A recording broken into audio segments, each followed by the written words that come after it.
Je ne veux rien savoir. Ça, c'est excellent. Vous répondez pas? Non. Quand je comprends pas, je réponds pas. Qu'est-ce que vous comprenez pas? Votre phrase. J'ai dit, c'est sympa de réguler nos repas. Ça veut rien dire, je réponds pas. Les personnages sont tous plus drôles les uns que les autres. Lui, il est drôle. Arthur, j'apprécie les fruits en sirop. Puis eux, ils sont drôles. Vous devez sûrement être indispensable. En tout cas, je suis plus indispensable que Lancelot. Et toc, remonte ton slibard, Lothar. Quoi? C'est une expression. C'est comme eh oui mémé, t'es bien mouché. Et lui, il est drôle. Mais qu'est-ce qu'il fait là, votre frère, d'abord? Il a pas un chez lui? Chez ma tante, mais elle me l'a collé dans les pattes. Les pattes de canard. Et en plus d'être drôles, ils ont un vrai style, une vraie personnalité, car Alexandre Astier, qui connaissait vraiment ces personnages, leur a écrit des dialogues sur mesure. Les textes d'Alexandre, c'est du, moi je dis toujours, c'est du, pour un comédien, c'est du caviar. Il y a une bonne raison à ça, c'est qu'en fait, il a écrit pour nous. C'est du sur-mesure, comme on dit. C'est du sur-mesure, donc il savait, en l'écrivant, comment on allait le faire sonner. Donc je laisse Jean Contrecourant écrire qu'il n'a jamais compris les gens qui aimaient Kaamelott, et on va maintenant prendre la mesure de cette œuvre. Parce que, au-delà du fait que Kaamelott a été un très beau succès d'audience. Là, il y a eu une année où on a vendu plus que 24 heures chrono, Lost, etc. Le public s'est vraiment approprié l'œuvre. Il faut regarder l'avenir, pas le passé. Non mais je sens bien que vous essayez de me dire quelque chose, mais c'est de vous la phrase ou vous l'avez entendu ça? Qu'est-ce que c'est pour vous? Je suis un être normal, je l'avais dit. Non. Et on parle d'une série qui a inspiré des mémoires, des thèses, des articles scientifiques et des colloques. Il y a la question de la torture qui revient à plusieurs reprises. Arthur qui ne veut pas torturer, Léo Dagan qui est complètement favorable. Et il y a eu aussi des ouvrages qui ont bien marché, comme la philosophie selon Kaamelott. Et ce qui m'a mis sur la voie pour comprendre le succès de cette œuvre, ce sont des séquences de ce genre-là. En fait, en France, je n'aime pas ce qu'on fait de la comédie. Je n'aime pas ce qu'on... La comédie, c'est forcément populo, immédiatement digeste, et divertissement, et tu en ressors comme tu es rentré et il te reste rien. Je déteste ça. Il est pas commode, Alexandre. Commode, Alexandre, ne vous dispersez pas. Ce que je veux dire, c'est qu'il ne cherche pas particulièrement à être sympathique. Je déteste le terme de blague. C'est comme gag. J'ai pas du tout envie de faire des trucs comme ça. Ah non, je préfère... Non, il n'y a pas de blague dans Kaamelott, c'est chiant. Tiens, voilà. Kaamelott, c'est chiant, c'est triste. Et puis, oui, c'est ça, il est dans le jugement. Vous en pensez quoi, honnêtement? Très honnêtement, je pense que c'est grave. Je pense que c'est très grave. Qu'est-ce qui est grave? Pas vous, mesdames, je sais que vous êtes formidables, mais je pense que d'en arriver là, à un moment, j'aimerais bien que de temps en temps, sur les grandes chaînes, à des heures comme ça, on voit des gens, je sais pas, brillants, qui nous inspirent quelque chose, qui ont un truc de plus que nous, qui nous filent envie de comprendre des trucs sur le monde, sur ce qu'on est. De mettre en scène comme ça le discours abscon et la médiocrité, ça me saoule. Voilà. Alors oui, je sais, il faut se libérer du jugement, et si rien ne trouve grâce à nos yeux, c'est peut-être qu'il faut changer de lunettes, mais j'aimerais vous inviter à changer de jugement sur le jugement.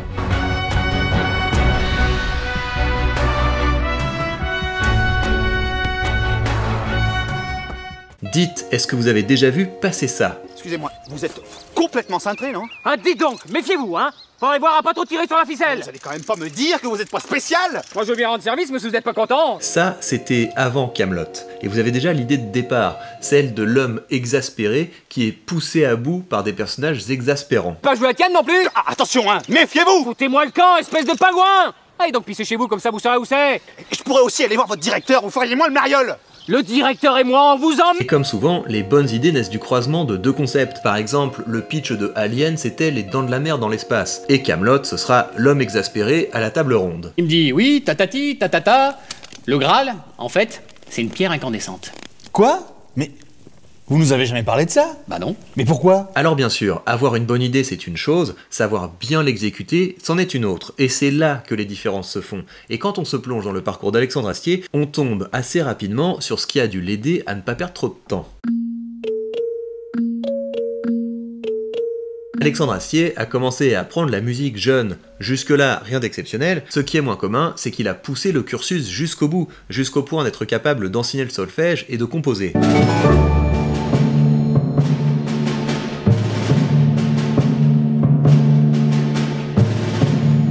C'est mieux.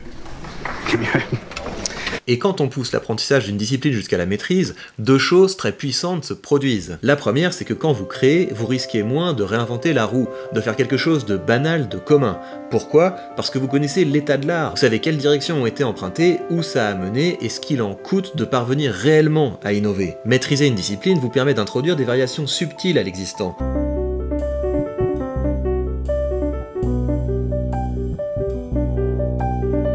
Et espérer parfois créer une œuvre dont l'originalité ne vient pas simplement de la méconnaissance du passé. La deuxième belle chose qui se produit quand on accède à la maîtrise d'une discipline, c'est que les grands du domaine, les légendes, les monstres sacrés, deviennent nos interlocuteurs, c'est-à-dire que notre expérience nous permet de comprendre ce qu'ils font, pourquoi ils sont bons. Mais ça permet aussi d'analyser leur œuvre à l'aune de ce que l'on est capable de faire, et de ce que l'on aurait pu faire à la place. C'est ça, le jugement de l'expert, évaluer une production à l'aune des alternatives possibles. Et aujourd'hui, Alexandre Astier applique ce jugement au cinéma. Je sais que par exemple, la deuxième trilogie de Lucas a beaucoup déçu, paraît-il.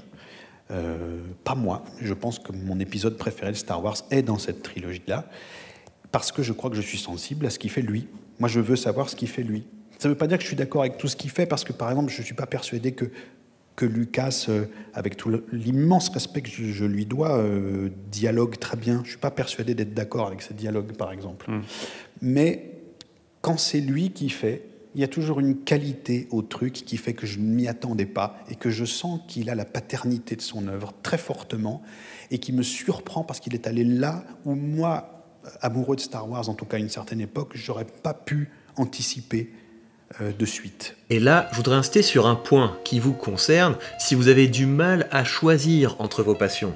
Alexandre Astier, ce n'est pas quelqu'un qui s'est intéressé un petit peu à la musique et qui ensuite s'est un petit peu intéressé au cinéma. Non, il a d'abord atteint une maîtrise dans un domaine, maîtrise qui lui a permis d'aborder les autres domaines avec exigence. C'est ça le point. Si vous consacrez suffisamment d'efforts à approfondir un domaine du savoir, cela vous aidera à aller beaucoup plus loin lorsque vous déciderez de défricher un autre domaine.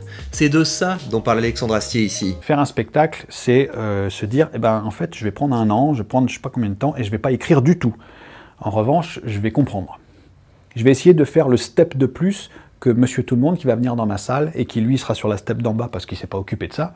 Moi, je vais faire déjà un step de plus. Avant d'écrire, je vais en savoir un peu plus. Pas là où en savent les spécialistes, je n'ai pas le temps de le devenir, mais au moins un cran de plus. Et du coup, j'ai rencontré le maximum de gens possibles, des astrophysiciens, des physiciens, des gens qui observent le ciel tout le temps, y compris pour voir des signaux extraterrestres, et dont c'est la fonction. Et je me suis fait une idée, j'ai compris des choses. Et c'est cette compréhension-là que j'aime mettre en scène. Parce que c'est le brouillard qui s'estompe, en fait. Et ça nous amène à un second point. L'humilité, ce n'est pas le premier terme qui vient à l'esprit quand on écoute Alexandre Astier. Il y avait Rome à un moment que c'est pas actuel, mais c'est vrai que les mecs, ils expliquent qu'ils fomentent un truc, ok? Ils vont flinguer machin, ils tirent bidule. Bon, ok. Sauf que ils sont au lit. Ils baisent. C'est-à-dire qu'en fait, non seulement j'ai pas l'élégance de faire un dialogue, j'ai une explication, mais en plus, je vous fais passer ça pour de la modernité parce que je vous fais les mecs qui disent ça en train de baiser. Pour moi, ça c'est ouf, c'est tout ce qu'il faut pas faire, c'est ça. Et pourtant, il est humble face à sa matière. Nous qui passons nos vies à se poser la question de ce qui est écrit, de ce qui est raconté, c'est marrant, mais ça nous induit une espèce de timidité, un complexe du fait d'en parler à l'autre, alors que des gens qui ne l'ont jamais fait vous ouvrent des gueules comme ça pour en parler mal. Et lorsqu'il a pris au sérieux son rôle d'auteur avant de se lancer dans l'écriture de Kaamelott, il a décidé de se former. Donc Vogler, au début, il était lecteur, je crois, chez Disney Studios. Et comme ils recevaient énormément de scripts et qu'ils avaient besoin d'en lire énormément et que ça dépassait leur capacité de travail, il s'est fabriqué, avec ce qu'il connaissait du travail de Campbell, une espèce de petite méthode pour lui et pour ses collègues qui lui permettait de prendre des scripts et de repérer très vite s'ils avaient de gros défauts notoires de structure. Et donc je me suis offert son séminaire. On a passé 3 jours à parler d'histoire. Christopher Vogler est connu dans le milieu du cinéma pour avoir écrit un petit mémo tiré du Héros aux 1001 visages de Joseph Campbell. L'idée, c'est qu'il y a une structure commune à tous les mythes, à tous les contes traditionnels, à toutes les légendes qui ont façonné la culture. Tout commence avec un homme ordinaire qui mène une vie ordinaire, quand soudain, un événement imprévu l'appelle à l'aventure. Mais il va d'abord refuser cet appel jusqu'à ce qu'il soit obligé de prendre ses responsabilités, et vous connaissez la suite.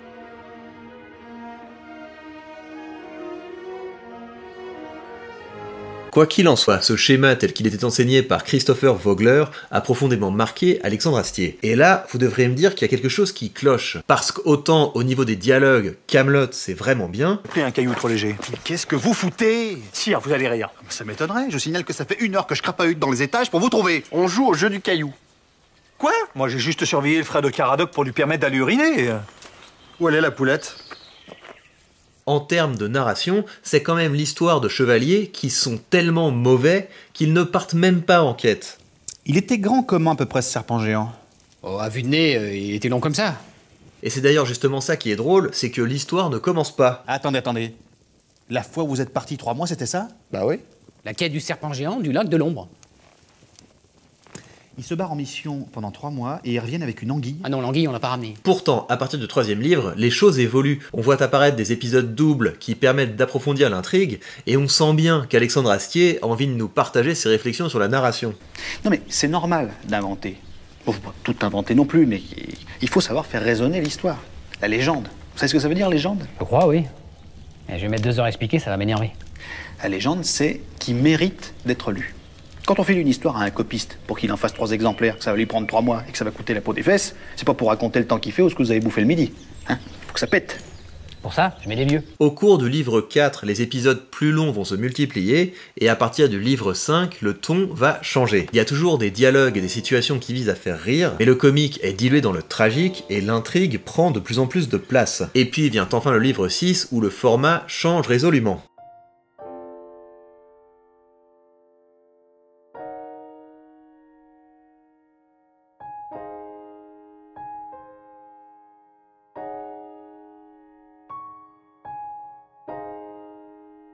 Tout s'est passé comme si Alexandre Astier avait pris le temps de digérer, de s'exercer avant d'oser raconter des histoires et de faire véritablement du cinéma. Et c'est passionnant de suivre l'évolution de Kaamelott comme celle d'un auteur qui développe son ambition, petite touche par petite touche. Et c'est comme ça qu'on progresse, on se forme et on prend la décision d'appliquer ce qu'on a appris petit morceau par petit morceau. Le problème, c'est qu'aussi bien le public que les commanditaires peuvent être perdus par ces évolutions. Ils étaient venus pour ça. Ça va, je m'occupe de mon frère. Caradoc, il s'occupe, mais c'est pas ma tatan. Et vous avez pas quelque chose de plus intelligent à lui faire faire, votre frère? Mais il peut pas les faire, les choses intelligentes. Hier, je l'ai emmené au poulailler, il a tué 2 poules avec une bassine. Et pas forcément pour ça. J'ai l'impression d'avoir trop de chance.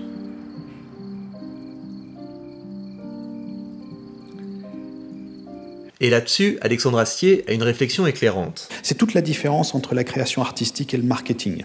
Le marketing va chercher à séduire par ce qui a déjà séduit.